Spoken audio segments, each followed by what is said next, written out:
Hold on.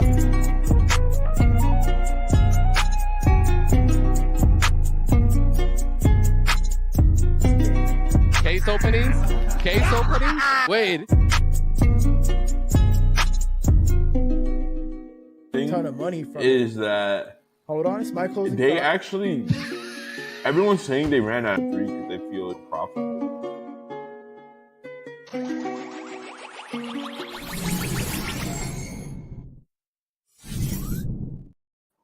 That intro never gets old, dude. Every time I have to take an L on this intro, every Sunday, dude, we gotta change it. I'm done with it. I'm done with it.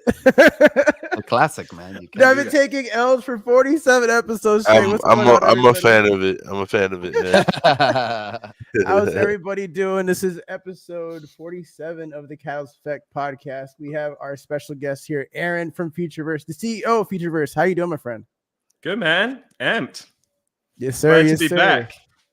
Yeah, man. It's been a couple months. We had you on one of the Catalyst shows here. We also have Mizzy and Clouds. Mizzy and Clouds, how you? I guess I know how you guys are doing, but how are you guys feeling? Doing well, man. Woke up with a little bit of allergies today, so my nose is driving me a little bit crazy, and I sound all nasally and stuff. So I apologize, but we're here, baby. You know, excited to catch up with Aaron and what Futureverse has been working on and stuff. So very exciting stuff. Super excited to be here. You know, I'm sitting here. This account is now run by Sinjin. This isn't even Mizzy. I'm just kidding. Yeah, doing great, man. You know, a little under the weather, but it ain't no thing. Here to spend my Saturday afternoon with the homies and find out. You know, it's been a while since we talked to Futureverse, so I'd love to see where they're at with everything now and learn more about what's going on over there. I mean, last time I checked, it was Sunday, but I mean, it's Sunday for us. It's Monday for Aaron, but we're all over the place today. Yeah, it's Sunday for you guys. You're allowed to be a little bit slow on a Sunday. Yeah, Yeah. That's why I call it Lazy Sunday. You know, it's time is what's the word? Relative, man. Yeah, exactly. I'm living on every single day all at once, bro. That's true. The Web3 timeline is very different than regular timeline. We got some comments here in the chat. Let's go. FV Fam says no credits. Shout out you, Jackie. What's up, Jackie? Good to see you all as always. We got Fluff Boy saying FV all day. Yeah. Let's go. We also have Continental at the top saying first. You were first. All right. Well, technically, no he credits. Was first on X. He was first on technically, X. no credits has been first. Oh, yeah, on Twitch. So, damn. Yeah. Right, shout out to all the people, man. Shout out to all the people watching across all the different socials. We appreciate everyone. Yeah, everyone pulling up. Really appreciate that. What's going on, Sir Sapient? Dude, I gotta go. Quick shout out to Sir Sapient. I've been using his gaming montage playlist like for my own streams, and all the music on there is fantastic. The montages are great. Check it out, guys. It's on the Catalyst YouTube page. And last but not least, Damien, how's it going, bro? Good to always see you in here. So Aaron, it's been a while since we talked to you. I wanted to touch on permissionless first and foremost. What was that experience like sharing the booth with Illuvium?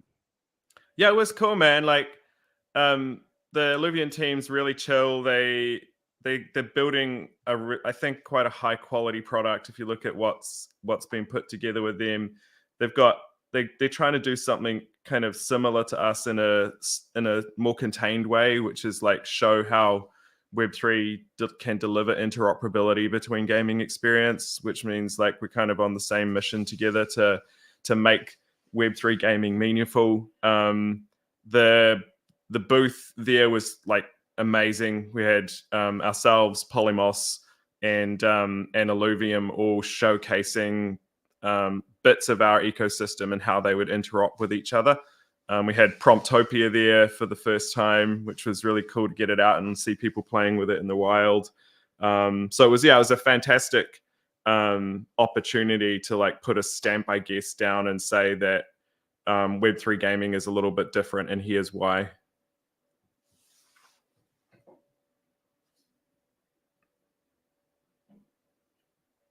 You're muted, Hado. Oops, my bad. Yeah, I thought the booth looked really cool, but I was actually talking to the founder of First Ledger, and he was saying that he actually got some hands-on experience with Fluff World.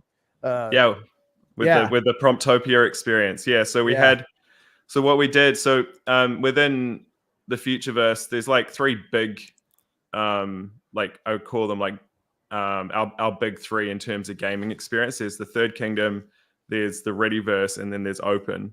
Readyverse is like the glue that binds all the games and applications and experience together. It's the launcher, and it's an immersive experience.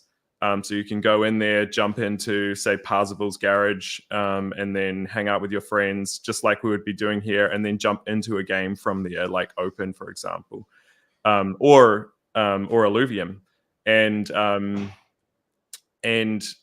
if there's nothing going on, you're just there and you want to go and fuck around and do something, then that's where you go to Promptopia. So Promptopia is like a sandbox experience. It's powered by our generative AI technology. So you can change the environment, you can change the music, you can bring objects into existence by typing them up, prompting them into existence, and then you can do all sorts of cool things with them inside of Promptopia.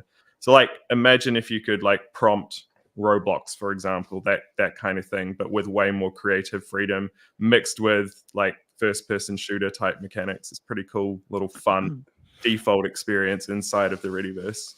So would you say like the attendants that went to permissionless, they came in, they saw like your guys' collaboration, like what does that collaboration mean basically with like Illuvium, and like what was the biggest takeaway that you think some attendees got from all this experience?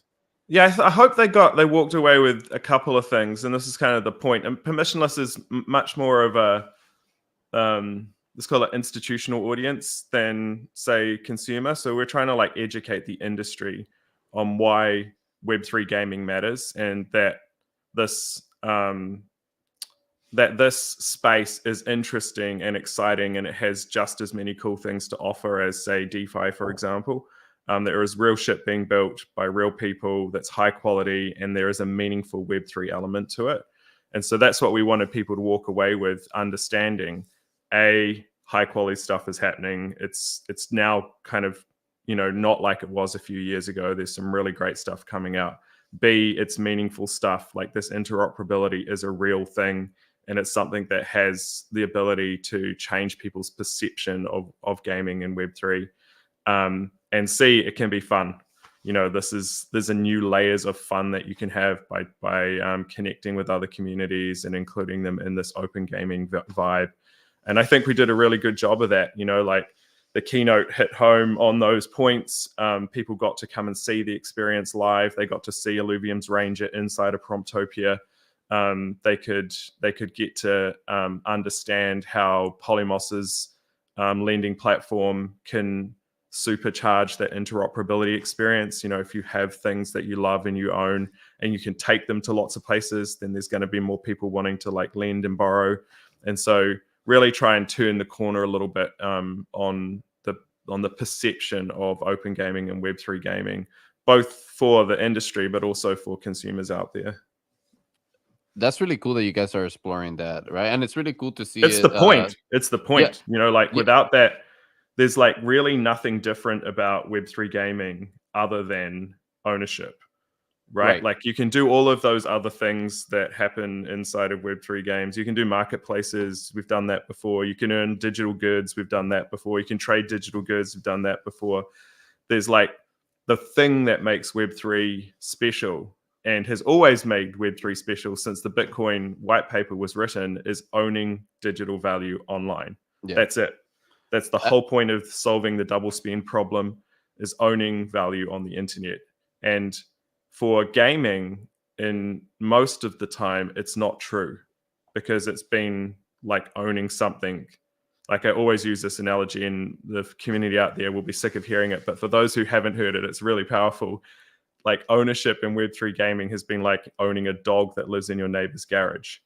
Like you can look it over there if they let you pet it. You might be able to take it out once in a while, but it's not yours. And the only thing that makes it yours is being able to take it everywhere. And that's what Web3 gaming should be about, and that's what we're trying to prove. I actually really, really like that because I remember very early on when I got into Web3 gaming, right? There was a big talk about interoperability, right? And Yeah, a lot of games, especially when I got back in those days, metaverses, right, was the big yeah, thing, right? Like, and not a lot of them are around these days, you know. So it's really cool to see you guys still, you know, pursuing that from that point of view, right? yeah, In the sense that I really do think having that sense of ownership that you're talking about really puts Web3 one step closer to achieving that true interoperability in yeah, games, right? yeah, Because it's really cool to see a brand like Illuvium and you guys, right, come into mm, this agreement where you can be like, well, you know, people that have these type of assets inside Illuvium are going to be able to see it inside, you yeah, know, the metaverse inside Futureverse, you know, yeah, ecosystem, and that brings a lot of value to gamers, right? Because yeah, it's what you're talking about. It's that inventory of having our really cool stuff that we love showcasing, right? Having that inventory and being able to take it with us no matter where we go, right? Like if I'm into Fortnite right now, yeah, I want to see my shift from Halo that I've collected over the years and that I spend my, you know, hard work and my skills and like, you know, all of this stuff harnessing like this achievements that, you know, made all these other gamers in this ecosystem jealous, right? I yeah, want to yeah, take that with me and I want to showcase it everywhere because that's what you're right. That's what gaming is all about, right? So do you think that's a little bit more easy to achieve inside a metaverse versus like other developing studios are like per se so, developing more like triple A games or like you know like indie devs are not like maybe opening like a whole metaverse within their ecosystem, right? yeah. Well, like our view is the metaverse is the interconnectivity of different games and experiences instead of like what people normally think is like Roblox, for example, which is one game with lots of little instances of user generated content inside. That's not what we think the metaverse is. We think the metaverse is all of these independent games collaborating and being interoperable. And so, yeah, it's hard. And you're right. That's the promise Web3 made to gamers and broke time and time and time again. And there's no reason, there's no wonder why lots of mainstream gamers are like, this stuff is a scam because you promised us ownership and interoperability and you never gave it to us. You gave us tokens. Yeah. And so, so if we can give gamers the promise of interoperability, which they intuitively think is cool, like you said, then they'll see this space in a whole new light. And it's hard. It's extremely hard. You have to solve multiple technical problems in multiple domains to make it work. But that's the purpose. That's the reason Futureverse exists, is because Yeah. we've brought together, you know, 12, 13 of the world's best teams of technologists and creators to build the tools that enable developers to make those kinds of interoperable experiences. And what the Readyverse is about is providing a place for them to launch those interoperable experiences from. So just like Steam, you can be an indie developer and publish on Steam, for example. You don't have to build you know anything other than that bit of connectivity that allows it to be launched from there. That's the same with the Readyverse. You can build a AAA game. You can be an indie developer. It can be Unity. It can be Unreal. It can be web. And you can come into the Readyverse as a consumer, explore those things, and jump into those games and experiences with this underlying technology of interoperability. And there's two main things in there. There's the Universal Blueprint Framework. This is like the big complex bit of tech that allows your avatar to jump from these different places. And so this is a new kind of protocol, a way to make assets that is natively interoperable and easy to distribute across lots of different applications. And then we have the wearables generator or the generator, which makes it super simple for developers to create objects and items and wearables and stuff that are compatible with all of the interoperable avatars and characters and stuff like that. And so trying to make it simpler for developers to do that interoperability and to get broader interoperability across any kind of game application or experience. I have a quick question. That was a lot of great information. You talked about 12 different teams that you've brought on under one umbrella. Like what is the size of these teams? Are they indie teams? Are they AAA teams? And Yeah. like, are you guys helping like kind of I don't know if like this is the right way to phrase it, but it's like, are you guys a portal into like getting in more people to work with teams? Yeah, so Futureverse initially rolled up 11 different companies, and we integrated those into one team. So there's just one core team, and then since then we've been like building out teams who've been doing specific things. So we've got the Readyverse team, which is its own kind of compact team now. We've got the Open team. Open is our AAA battle royale like hero application. That's got its own team, dedicated team, and we have now the Gen team. So Gen is our generative music AI team, and so they're kind of spun out into their own team now as well. So we've got these core teams we brought together, and now we've been like incubating these hero applications that sit outside of the core business, but very tightly linked to the technology and the platform that has come from that core team. And we're not stopping either. I mean, we're in the middle of a bunch of other acquisitions at the moment as well, and so we'll keep rolling up cool people, cool teams, cool IP, cool technology to keep this thing, growing and making a higher impact out there. We're about in the core team around 250 people strong. The team that's working on Readyverse is another at least 25 to 30 people by itself. Open's 30 people plus, 30 to 40 people working on Open. So there's a lot of people building in this ecosystem.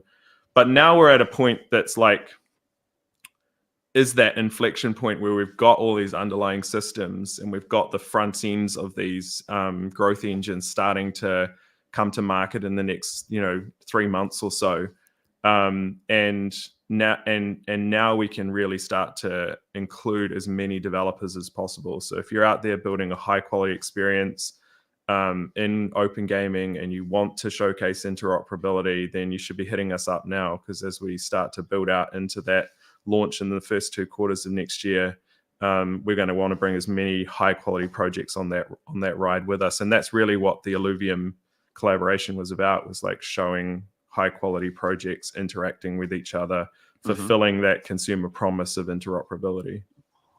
I love that. And they've always been working on interoperability. I think that's been their calling to this. And that's why we gelled, it's high quality and they believe in interoperability. They're doing it at a micro scale. We're doing it at a macro scale. Yeah. And we can bring those two things together and showcase to consumers why ownership means something.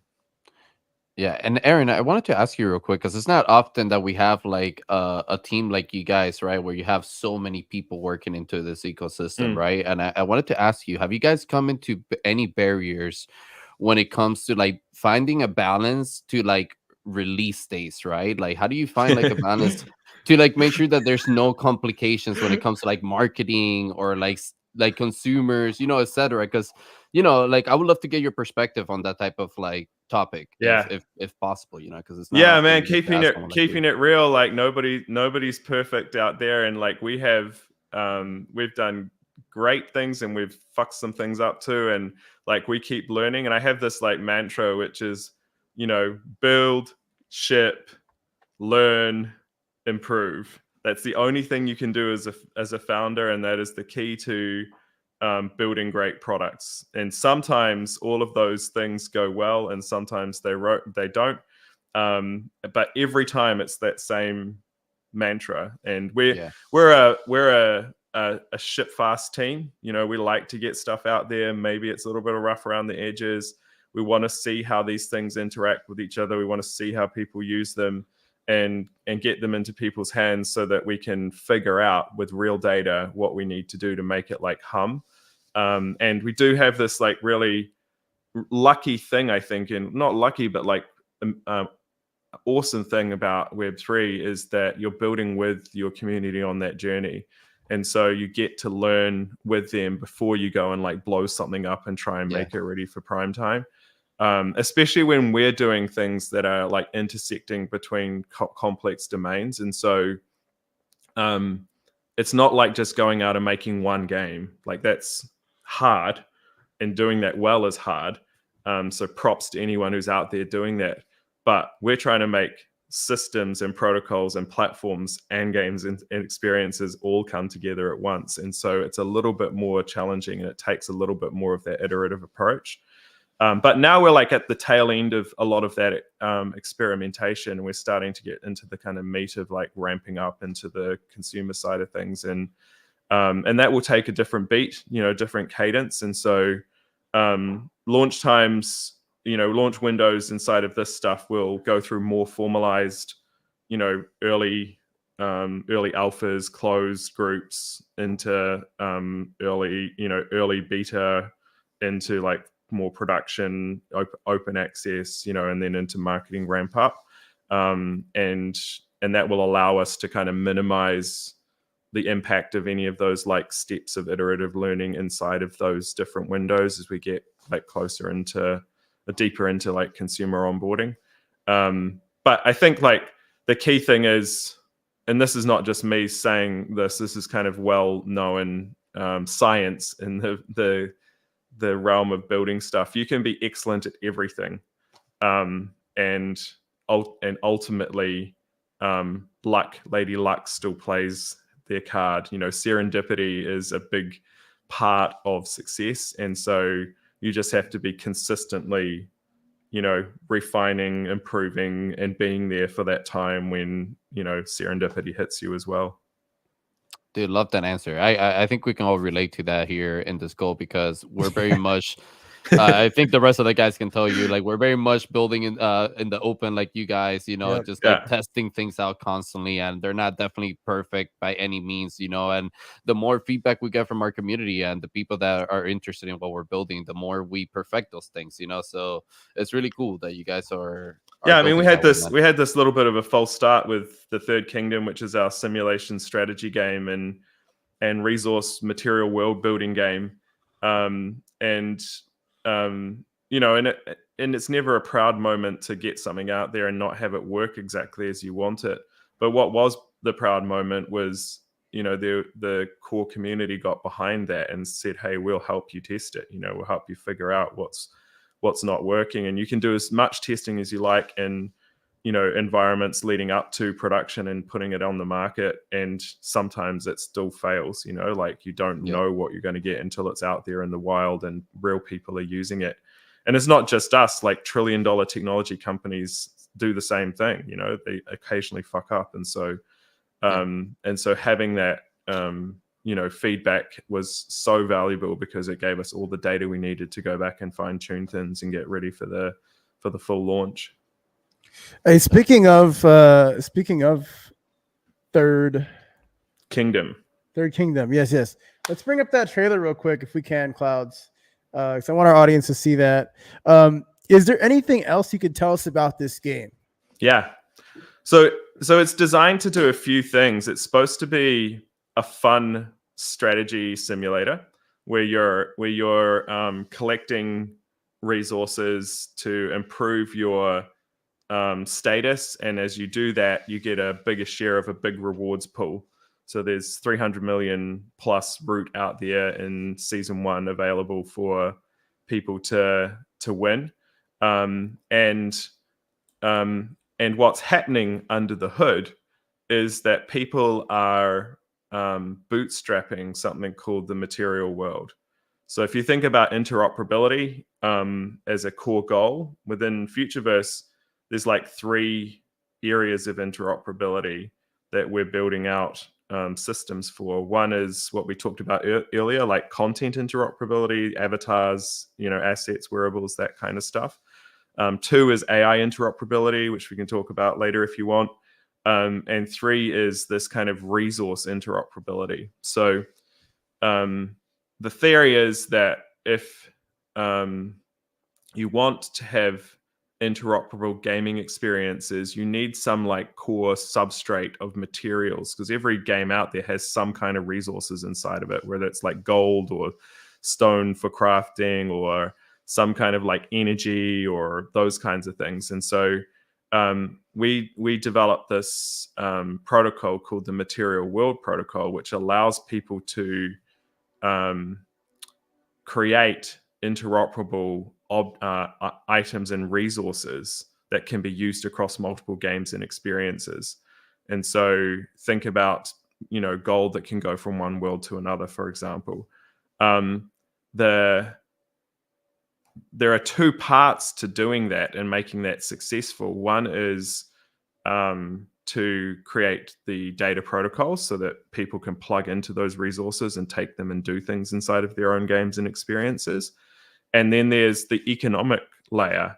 And so anyone can print unlimited digital things, and how do they become like valuable to use in different games and experiences? Well, in this case, we made it into a game. Third Kingdom is a game where you can go in and do these things. Not only is there like a game loop within the Third Kingdom that is fun and engaging to play as a time wasting simulation strategy game, and there are rewards in the game. You can win these route. You can also farm these materials, and the process of farming those materials takes time and effort to do. So when they're created, there's already like some kind of intrinsic value in them, the value that the user puts on their own time and effort to create those resources. So you can think of it like a proof of work kind of. There was work that went into creating those materials, and so when they become interoperable, they have some inherent value. And so create the materials, they get published in the Material World Protocol, they can be traded amongst users, other developers can build on top of them. And the benefit for doing that as a developer, incorporating these things, is now you have an audience who's spent time and effort building these things, creating these resources, putting them out there. Maybe someone traded them, so there's like value in that trade itself that's being prescribed to them. And that audience might want to use them somewhere else. So if you're out there, an indie developer, and you're making some game or experience, you can say, hey, there's lots of people with gold. I want to attract those people that have gold to my game. And so I'll make gold useful in my game for something. And so now you've bootstrapped your own audience by saying to everyone else there that has this Material World gold, hey, come and use it over here. Here's another cool thing you can do with it. It's a very interesting concept, because like you can have games build up another game, so to speak, if there's like a certain economy resource that people are like diving into. There was a tweet that y'all had on the Fluff World here that incorporated Cool Cats, Walker World, Doodles, Deadfellas, and Pudgy Penguins. Are they going to be represented in this game in some way? So again, like our mission is interoperability, right? Like, so how do we get like bootstrap community interoperability? So in the Third Kingdom, there are different assets do different things. And the first base thing is your Surrealscape. Surrealscape is your island. It's the land that you're, that you're farming and making your strategy on top of. And you can see some of those in the video. So the first thing we did was reach out to these communities, work with their community leaders, and say, hey, do you want to come and like join this, interoperable strategy game? So there's an island for Doodles, Rainbowtopia, it's awesome. There's one for Deadfellas, there's one for Pudgy Penguins, the Icy North. And so their community got to claim those, and they can come and start joining the game and being part of the game on those lands. And then as we get deeper into the seasons and episodes, the collectibles themselves will start to play roles. So right now, the strategy involves choosing the right kind of extractors to put on with the right kind of prisms, with the right kind of land, and maximizing the energy that you can create from those. In the future, you'll have to make choices about which collectibles will help improve your strategy. So will your fluffs do this, or your bears do that, or your seekers do this, or your thingies do that? And so providing layers and layers of strategy decisions and other reasons to bring those collectibles in and do cool things with them. And so this set core like group of collaborations, is this like a set thing, or are you guys still looking to expand into more communities? No, we'd love like the platform set up so that we can expand into more communities, bring in more collections, and figure out how the best way to kind of include those as strategy options in the choice. We want this to be, as collaborative and as open as possible over time to include as many communities as possible.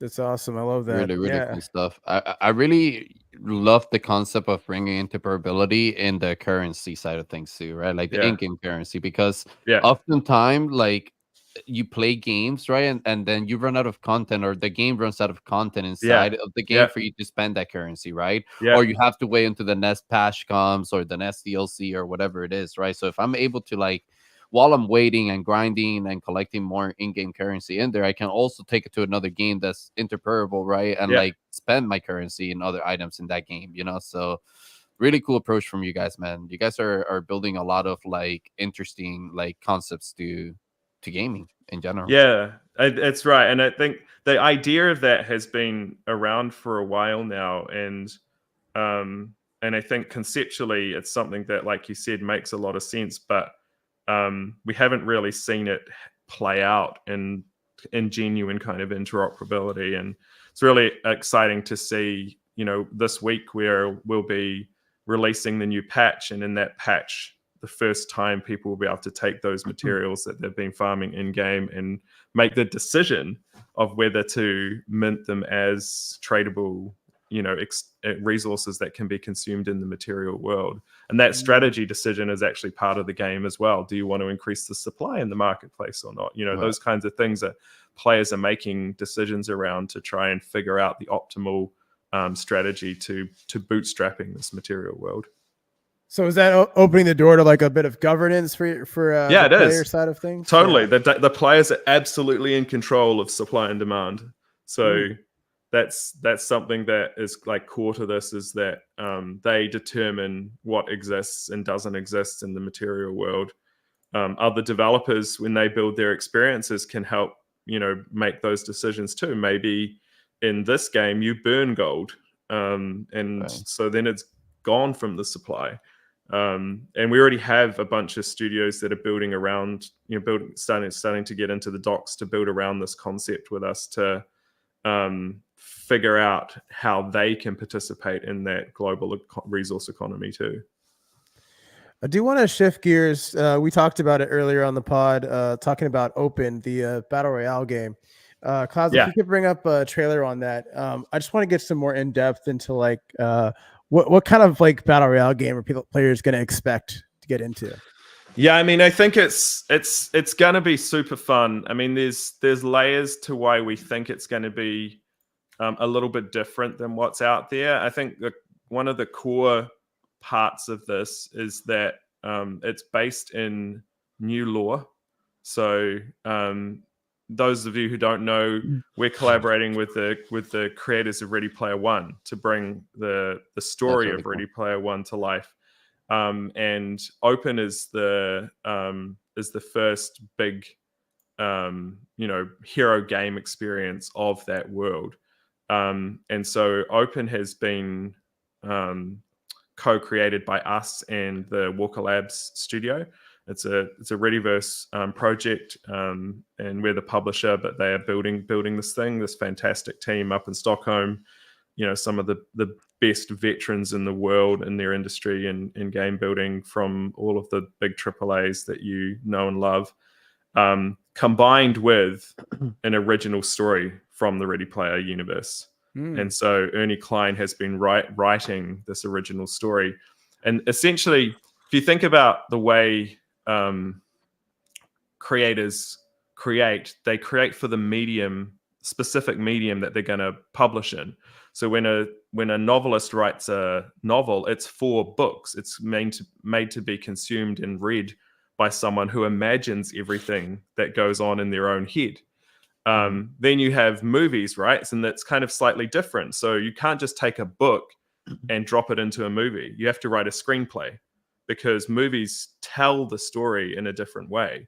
And so Steven Spielberg took the story that was in the novel, and with Ernie and the rest, and Dan and the rest of the team, they wrote a screenplay to translate that story into something that could appear on the big screen. And then we saw that and consumed that as if we were the hero in that movie. That's what your mind's kind of imagining. And so when you go into video games, you can't just take the movie and drop it into a video game, because video games are another kind of medium where you get to play a role in that. You get some agency and you can control how that story plays out for you. And so Open does that at the core of it. It's a new story optimized for a battle royale video game experience within this universe. So that's one thing that I think is really special and unique. You've got a multiple best-selling author writing the underlying story, tuning it for battle royale. 2, the quality, like the team behind it is really fantastic. All the assets are handmade by the team. It's done with lots of love, lots of care, and lots of expertise. 3, Open is a multi-biome, multi-mode battle royale. So you've got first-person shooter and you've got car racing. So just like in the movie, you know, there's a battle royale car race as one of the key challenges, right? We're taking those concepts and translating them into multi-biome, multi-IP, multi-mode battle royale. And so you might be awesome at first-person shooter, but you may not be. You still got a chance in car racing because you're better at that. And so there's more of something for everyone that's in there. And then lastly, and I won't reveal too much here, it's got a very unique progression system.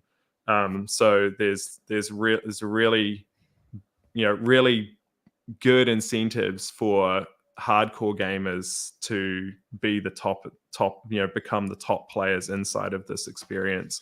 That's a unique kind of progression system. And so we're really, really excited about it. I think it's got all the elements to make a really fantastic game in this genre, coupled with all of this interoperability we've already been talking about. Like people will be able to bring the stuff they love into this experience and use it there. When can I play this, man? It sounds sick. Yeah, I was gonna say that, man. Open sounds amazing, dude. And I have a couple of questions. Not really questions, but like just follow-ups, I guess, because I love this concept, right? Of like it being inspired by Ready Player One and stuff like that, right? Because obviously battle royales have been like the new meta of like games, right? Like a lot of people like developing and stuff, but like I think where they struggle a lot is making the experience feel unique, right? And like kind of like something new that's added to like the battle royale scene, right? Just then the casual, like we're gonna drop in and, you know, scavenge like our materials and stuff and weapons and shoot each other, you know. So like I'm glad that you guys are bringing like experiences like the car racing and stuff like that, which gives players, like you're saying, like more the hyper casual players more chances to be good at the game in other ways, right? Using other elements. But I had a question for you, because you were talking about earlier, right? How doing a movie is different than writing a book, and like bringing that experience to different mediums, right? What do you think is the best way for teams to find that balance of like, okay, we're trying to make this product that's inspired by something that already exists, right? Like in this case, Ready Player One, for example, right? What's the best way for a team like in video games to find that balance of still maintaining the culture of the product, but making it like a good enough experience to retain gamers and users to want to keep playing this game, right, that you're building? Yeah, I mean, I wish I had the magic bullet for that. I mean, I think that same like mantra applies is, you know, build, ship, learn, improve. Like keep doing that, and that's the key to making any great product. I think probably one step before that would be research. So the team behind, you know, studio building Open, you know, knows their shit. The producer who is building Open was a senior producer at Fortnite. They kind of understand battle royale inside out. They know what works. They know what doesn't work. They know what, you know, what could be possible but maybe hasn't been tried yet. And so they've done quite a bit of work on researching where the opportunities are, looking at how we can use this story to innovate inside of those ideas, so that the output of that gameplay experience is linked to that story. They've looked at you know, where are the opportunities and demographics? some games are optimizing for like younger people with better trigger fingers, and so you fine tune the game experience to that audience. Some people might be optimizing for those hyper casuals. Like, what is the segment where open can make an impact? And so there's lots of different bits of research that I think are really important to like get into before you go on those other 4 steps. But those other 4 are unavoidable. Yeah, I think to add like to this conversation, I think source material is like very important. Yeah. Keeping true to like the nature of what the IP brings to the table. Yeah. And speaking of which, I've been dying to ask this question because I've seen you guys been doing some VR stuff here and there. Yeah. Is there going to be any kind of VR experience with the Readiverse? Yeah, for sure. I mean, yeah. Ernie's an absolute VR fanatic, as you might imagine, and he spends a lot of time gaming. Like, he's a hard out gamer, so he knows everything about the history of video games. He's played, tons and tons of games, but he spends quite a bit of time hanging out with his friends in VR, and he talks about this all the time with us. And so VR is an important part of the Readiverse goals, I guess. We're starting with PC and console because that's where the audience is. But having said that, if you played Promptopia, you would have seen that we're definitely setting that experience up for something interesting and unique in VR. And I think particularly the intersection of VR and generative technology is a powerful one because it feels more naturally creative, and when you're kind of mixing those two things together, and the power of using speech to bring stuff to life in a VR experience, I think is something that's quite unique compared to other gaming modes. Because I don't want to speak for you guys, right? But I just see a world where you guys are doing this Ready Player One thing. It's a big VR movie. Yeah. It's new hardware. Are you guys gonna consider making hardware for Futureverse product? Honestly, right now, no. I think hardware is hard. Yeah, and I know I come from a telecommunications background. I spent years as a engineer and then product owner and business manager in mobile telecommunications, which was very hardware centric business, and I've been through the whole cycle of sourcing, manufacturing, OEMing, all of that stuff. So I know the hardware life cycle quite well, and it's extremely difficult to execute well. It's extremely capital intensive, extremely competitive. And so for now, that's not a focus for us. Good luck. I wish well to those who are out there in Web3 trying to crack that game, because it will bring another layer of autonomy for players, new market dynamics for distribution that could break some of the existing business models and walled gardens that exist. But extremely hard to pull off. Real quick, Yes. I had go. something that I wanted to say real quick because, man, you guys were talking about VR and it just like sparked in my head. And I kind of see you guys exploring this avenue a little bit more than hardware. It's like similar to what Fortnite did with all of those events that we're doing with like Travis Scott and stuff like that, right? Yeah.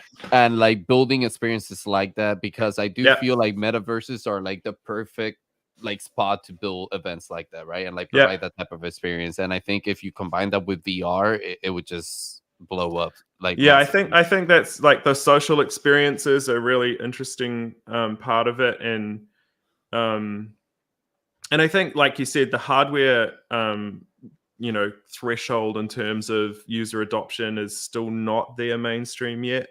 I mean, there's a growing passionate community on that VR hardware side of things, but it's not mainstream. And so where we get there, I think probably the answer to that is yes. Like, the world is becoming this more digital native, immersive native world, and and hardware is improving all the time. Even Meta's latest glasses are another indication that miniaturization can improve, and aesthetics can improve, and wearability can improve.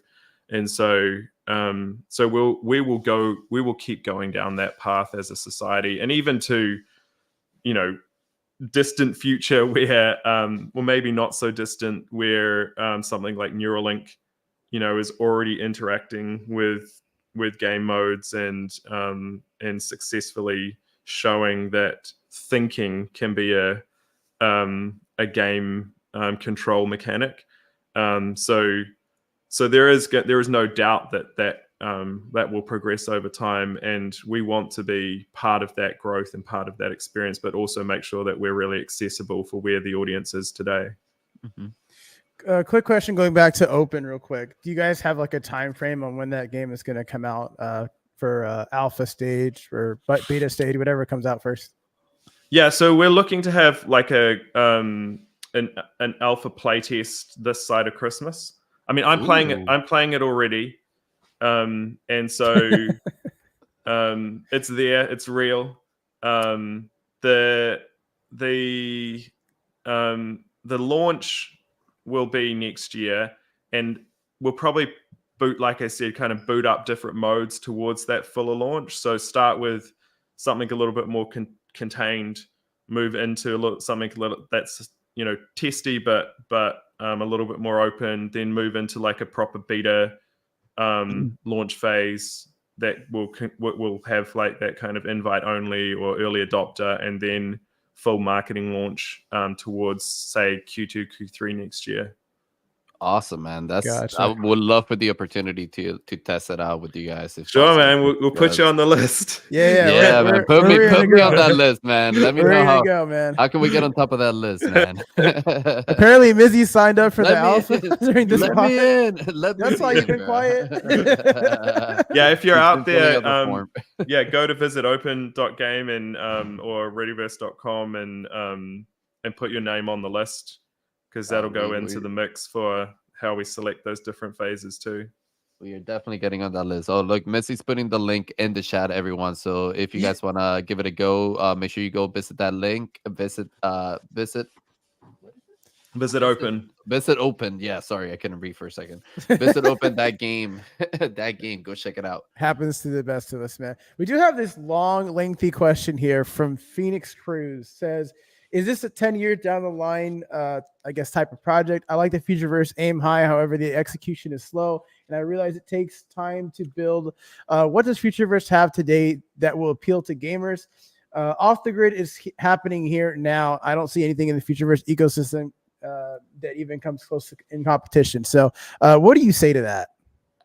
I think, first of all, awesome that Off the Grid is done as well as they have, because even though it's very light touch on Web3, it has changed some of the perception around quality in the space, and it proves that there is an audience out there for games that are building inside of this culture in this ecosystem. So like hats off to the work that they've done. We're doing something different. And Futureverse is an 18-month-old company, and I think in that time we have built all of the underlying infrastructure and systems to bring the vision of open gaming to life in a way that no one else has. And so you might think we're further behind, but we're way further ahead, because the hard work is all of that underlying stuff. Building the game on top of that's been done a million times before. Like, as good as Off the Grid is, there's 1,000 other ones out there. And so that is hard, and kudos for doing it well. But it's not breaking new ground. And so we've had to put the time into building those systems to make open gaming real. The next stage, the stage we're in now, is showcasing those systems through great experiences. And I think Open's got every chance of being at least as successful as Off the Grid has been, and some chance of being extremely successful as a mainstream game, given all the elements that go into it. You know, the novelness of the gameplay, IP that people already know and love. We don't have to teach people about Ready Player One. We have a fantastic team building it. We have an awesome story to go along with it. It's being built well, and it's going to showcase new flavor of battle royale along with this open technology. And so we're very hopeful that, you know, come next year, people will get to see this. This isn't 10 years away. You know, we're starting to get out there. We showcased Promptopia at Permissionless in the wild with real people playing it. People had fun, even though it was like a thin slice of what we'll launch with next year. It showed great promise. We had kids sitting down for hours until their parents dragged them away playing it. And so those are all like very encouraging things about what we're trying to do, but we are doing something quite different. Yeah. And 18 months is not a long time, man.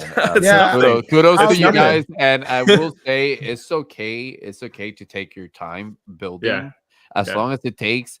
It's about what you set your expectations to be and what you set the expectations for the people involved in your project. You know, if you're promising all this crazy stuff and in a crazy timeline, you're gonna run into issues, and you're gonna have a flooding community. You know, we've all been into the world of Web3, right? But it's all about the expectations, man. So it's okay for teams to take their time. So I'd rather a team take their time and develop something awesome that's gonna be groundbreaking, like you're mentioning, Aaron, right? Than develop something that's gonna be wiped out by the next release of Call of Duty. First, like, exactly. come on, let's be honest. Like, there's three titles that maintain this monopoly of gaming, right? So, like, we do need groundbreaking experiences for things to make a splash. And gamers are kind of like blind too, because Off the Grid dude was not like overnight. Like that was like 3 to 4 years in the making of development time. So they've just been quiet. They've been really quiet. They've been really quiet. And actually what they've done, and this is sometimes a criticism we get, is they weren't quiet. They did exactly what big games do. Like, they don't have, like, they're not live building with the community in the same way that like Web3 expect builders to build with them. And so we're like, community's like, show us all this stuff and put all this content out there, and why aren't we seeing more gameplay and all this kind of stuff. That's just not how, like, you scroll through the Off the Grid Twitter. It wasn't until a few days, you know, maybe weeks at the most, before they launched that there was any live gameplay footage. And so people need to understand there is a method to going about launching games like this, and it may not be in line with their expectations of how things are normally done in Web3. We're trying to like thread the needle through the middle and trying to give a bit of both in that process. And like you said, you know, that was I think they're 5 years you know, in the making. And so it does take some time. We're a lot closer to that than people realize out there in the wild. But you're right. You know, we want to do something that's totally different, and we want to make sure that when we do that, it's done well. Yes, sir. Yes, sir. Shout out to No Credits for earning alpha test last week, man. That's super sweet. Super sweet. Tell us how it is, man. Yeah, there's competitions. There's competitions out there that we're starting to roll out now. So if you're not following the Readyverse handle, then get out there and get that, because we'll start to release more opportunities for people to get guaranteed spots. Absolutely. We did get another question here from Bildo. He's asking, with Weta Workshop being involved, can we expect IP that they have already associated with to appear in open? I won't answer that question, because and Bildo will know that we can't answer those questions. You know, when you're working with IP at that level, you have to make sure that you honor the relationships you have and the confidentiality you have with people. But I mean, they've been a fantastic partner in this for us. They're unmatched, I think, as a creative concepting studio.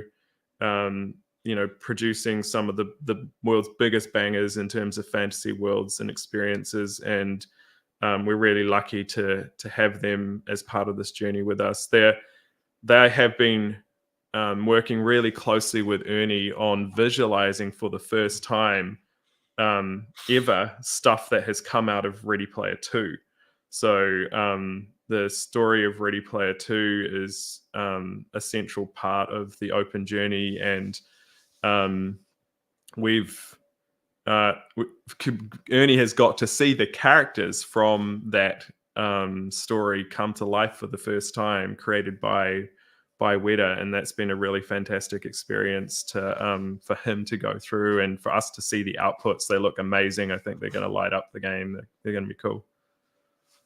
Nice. All right, awesome. Oh, Hado, you're muted again, bro. That is a second film coming out.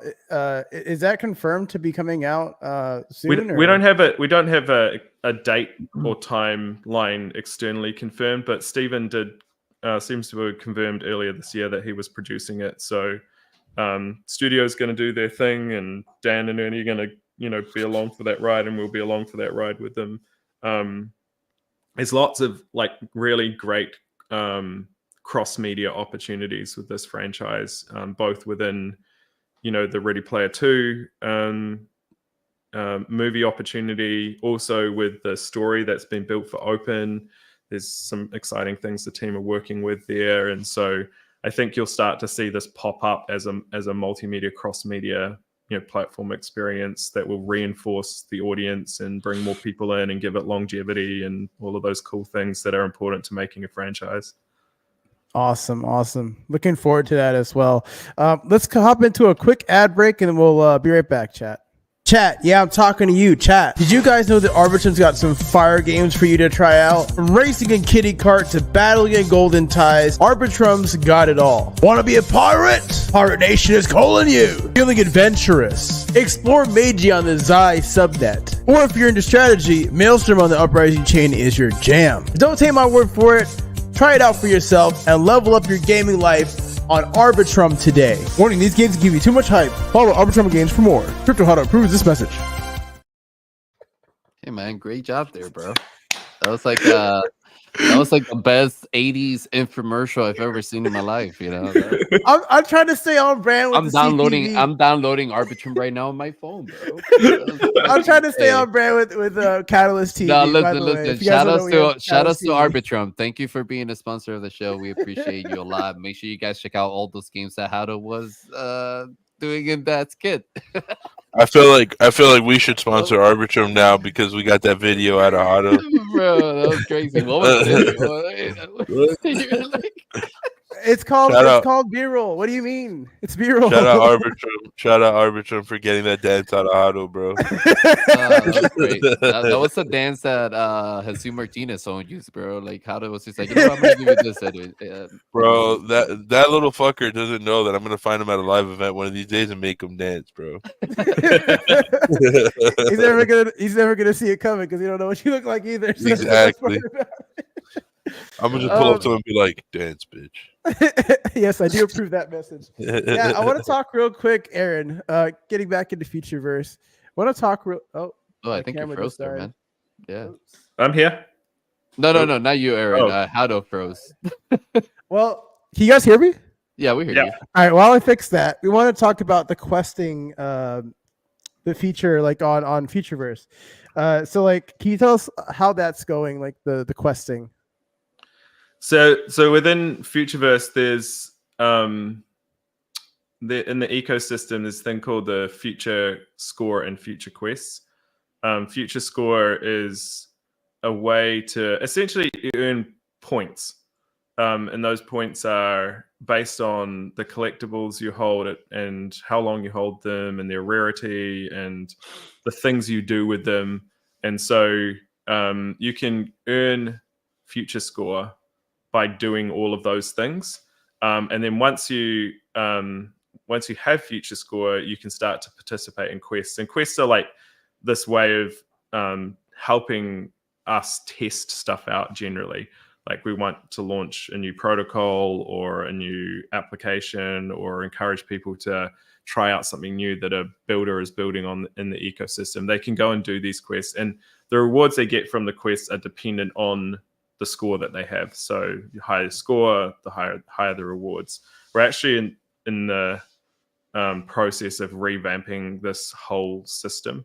And so hopefully this side of Christmas, we'll get that out to market, and people will start to be able to engage with that in a whole new way. And I won't talk too much about it here because it's like kind of not we're not kind of ready to share all the details, but I gave a little bit of a heads up in terms of the principles we're trying to achieve with the new system on my X account last week. So check out that post if you want to get into a bit more detail about what we're doing with Quest going forward. Yeah, I do see we do have the post here in the show notes. Okay. So nothing else you could share on that right now? Just to reinforce those points that it's getting a completely new, like a complete overhaul in terms of the way that it works. More rewards, more opportunities for participation in different kinds of activities. More trying to get like the kind of idea of something that's almost always on, as opposed to like some things that are done like on a periodic basis, and to improve the way that rewards and claims and distributions work. So they're like more, they're not kind of like a thing that happens after the events. They're more kind of in real time.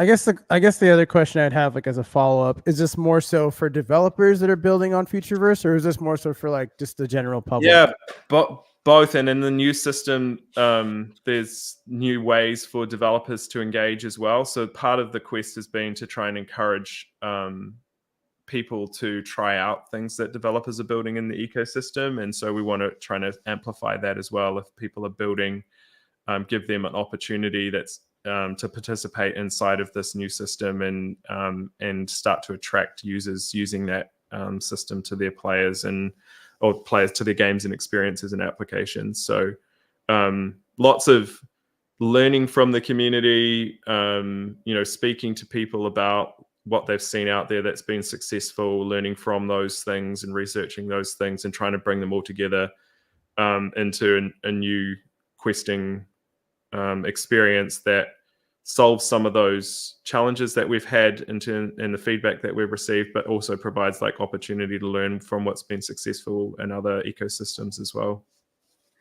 Got it.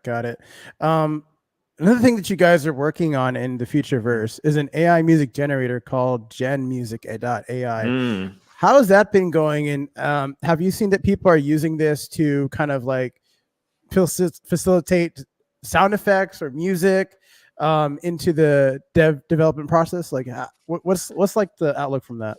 Yeah, no, Gen's been so Gen Alpha is out, which is, you can go to genmusic.ai now and try that out, sign up and start generating music. Gen is somewhat unique in that the way Gen has been trained has been by working with the music industry to get licensed copyright and training only on that licensed copyright. And so everything that Gen produces is copyright infringement free. And so you can take that and use that in commercial applications without worrying about being sued. And so the opportunities for Gen are quite unique compared to, say, some of the competitors out there. If you talk to any of the world's biggest advertising agencies, for example, and we're talking to them all, they ban the use of any generative stuff in their campaigns and products and strategies for their partner brands and their those corporations and products and stuff that they're building when they're going out and doing their music sourcing or marketing. That's not the case with Gen, and so we're in the mix with these big global commercial opportunities that these other generators couldn't have, and that extends into the media and gaming space too.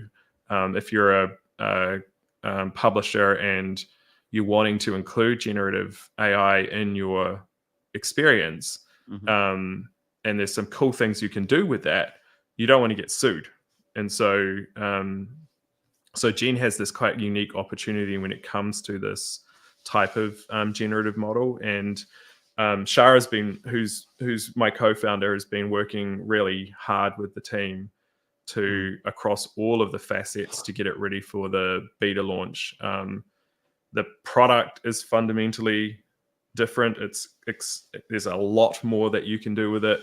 The model that's behind it is new too, and it's more powerful, faster, and cheaper than anything else that's out there now. It's the partnerships, the advisory boards, and I'm not going to steal her thunder because there's announcements coming out about this stuff, but every aspect of the business has been completely and utterly like supercharged since that alpha went out, and we got the learnings from that process. And like I said earlier, that's like part of this kind of build with community thing that's been great. We've been able to see how people have used it, and what they've been generating, and what's been working, what hasn't been working in that system, and optimize all of that stuff over this time. So I'm really excited about Gen Beta, and it's not too far away now, and there's a bunch of stuff to come out between now and launch, which I think will show the caliber of people and team and industry that's behind what Gen's trying to do. It's actually super cool to see that you guys are building this, because being a creator that started in the content world as a streamer, right? Yeah. The DMCA copyright strikes are Yeah. never fun to deal with. So it's always good to have tools that give you options and give creator options to use music that's worry free of all that stuff. But Yeah. more so, one of my biggest interests when I first joined Web3, when I was like into like PFP collection, like projects and stuff like that, right, was finding projects that offer true ownership of music IP. And when I looked at you guys' website and your list of ambassador or like advisors, right? You guys are working with people like Gino the Ghost, who has a project in Web3 that offers real IP ownership through music. Yeah. I forgot what the name of his project was, but what I wanted to ask you, are you guys looking to also enter that avenue of ownership towards users, like exploring that through, for example, something like Gen? Yeah. So first of all, Gino's working with us on Gen as well. So he's part of the Gen team. And he's been doing some fantastic stuff with some really awesome producers and artists out there with Gen. Some of them are absolute bangers, as you'd expect from Gino. And yeah, so Gen has a couple of bits that are quite interesting about ownership. When you create a piece of music today and you publish it, it's almost impossible to tell that you're the owner of it or the creator of it, because you would have created it in a system, whatever that system was, and maybe you use some samples or whatever to do that, and then you would go and publish it over here, right? The proof or the link between the creation and the publishing is murky, mysterious, let's say. And so when it comes to like owning that piece of music, you have to like go through some hoops to prove that it was yours, that you created it. And then you have to go through some hoops to prove that you weren't copying anyone else, and purposely or accidentally. And then you can maybe like have some kind of ownership and try and distribute it and do all that kind of stuff, right? Gen's kind of interesting because every time you write a prompt on Gen, that prompt, the output of that prompt, your account on chain. So when you sign up to Gen, you may not know it, but you create a on-chain smart wallet, and the Gen model that created it, the hash of those things are created and stored on chain every time a prompt is written. And so there's this little seed of ownership which can tie back that creation to you and your account and to the Gen model to a specific timestamp. Part of that creation process, when Gen generates a track, it checks over 150 million songs to see whether what it created is similar to those songs or not. And if it's too similar, it discards it and regenerates you a new one. And so we know that everything that comes out of Gen, you can know looking at that hash, it didn't trigger any copyright infringements. It was created by you. It was built with the Gen model. It was created with this account that you own. And so all of those bits of information are stored on chain immutably. And so the ownership part is very, at that point, is very strong. The next thing you can do is like commercialize that ownership. And so Gen will have a marketplace where you can record those tracks on chain and then make them tradable, sellable, all of those kinds of things. And so the two halves of ownership are there: the ability to prove it was yours and that it's unique and that you own it, and then the ability to take that thing and distribute it will all be part of Gen. I'm gonna have to try this this thing out because I use a lot of the AI music generators already. But what you're saying is like kind of beneficial to me if I want to actually like produce something for real. Yeah, if you want to use it on this show, for example, and not get sued by the majors, then use Gen. Yeah, and I was actually, it's really cool, man. 'Cause if you're used to like working with AI tools, this is gonna be super familiar to you. You know, like if you guys can see here, I have like a little free account for you guys to see. You get credits to generate tracks. You have like an input for your command up here, and you're then doing a live demo. Oh shit! Yeah, man. You know how we do it, open to the public, baby. You know, building in public and all that. This is still, but yeah, it's really cool, though. man. Like I just put like something like create me a beat like inspired by MF Doom's style, you know, which is one of my favorite producers, and boom, it generated two beats, you know. So that's can really we cool. hear it? And the interesting thing is that the model probably has never heard that before. I was not expecting it to be that loud, but yeah, it's going off there. And but it understands language. So if that has been described somewhere, then it might be able to pick up the vibe of that music. So it's another cool thing about Gen. All right, really quick, because I might be using this for my selfish research later. So can you use terms like LFO and you know different elements of sound design? Can you incorporate that on top of mood and all that stuff? Because I've worked with different ones before, and I kind of get like a mixed bag. But like I'm starting to notice if you use verbiage on some of these things, it's like not so much like the actual like a sine wave or LFO, stuff like that. More so just like mood or tone. Yeah. Like words to describe it like that. What would you say is like the best way to go about that? Yeah, you can do that. It's pretty flexible, right from like completely abstract, something like I would prompt like Hot Dog King, through to something that a professional producer might include in their prompts. But all of those spectrum of things are available. The newer models, so if you look at the Gen research page, if you're into kind of digging deep into this stuff, there's a bunch of papers published on there, and Gen Composer would be the one for you to look at. Like that's got the deepest kind of capability for someone who understands the structure of music and can kind of prompt very discreetly about how they want that music to show up. And so that model is not in the alpha right now, but it's on the way. Awesome. I'm definitely going to be messing with that all day today. Like I said, I'm in the weeds with like all these different AI music generations. It's even on my profile that I'm an AI musician. I claim that term very loosely, but yeah, we do have. No, it's cool. It's super fun. Yeah. I mean, it is super fun, and like I lose track of time like messing with this stuff because I'm like, why don't I try and approach it this way? Or I'll even use like Gemini or ChatGPT to help me think like what different ways can I generate music. So definitely excited to mess with that platform. We have a question who says, but does the law recognize blockchain question mark IP is a hot mess legally? True. Very, very suspicious PFP there from someone asking about legal questions. But I think so. You're right. It's a complex thing, and it's jurisdictionally specific. Some countries actually do recognize data on blockchains as part of copyright infringement or protection.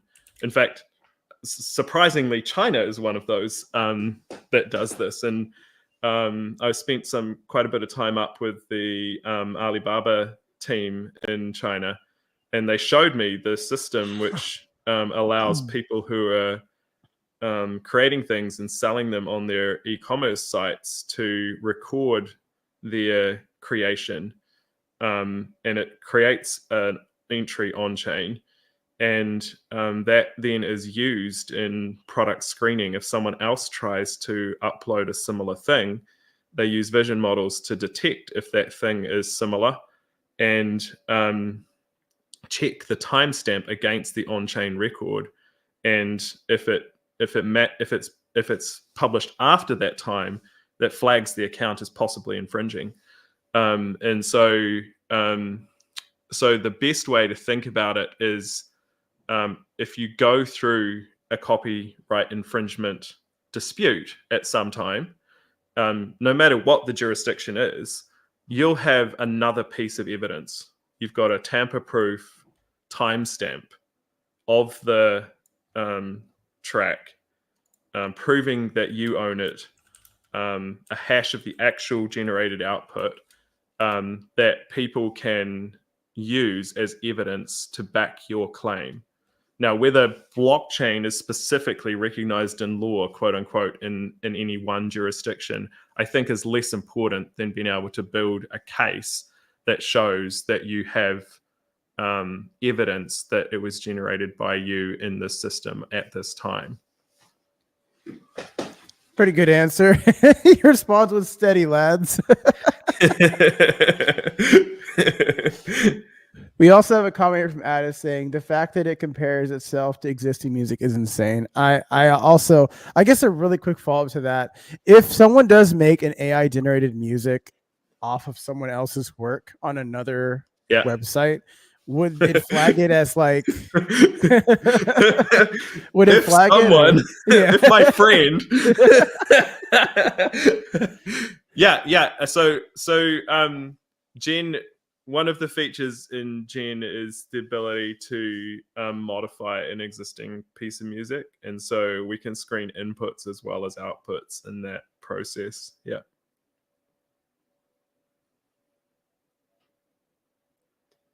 Oh, you're muted again. Damn it. I keep doing it this episode. I just, man. We do have a badge for this episode. So, Clouds, can you pull up the tweet real quick? Appreciate you, brother.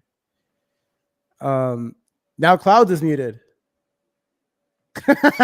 Damn, man, what is going on? I got you.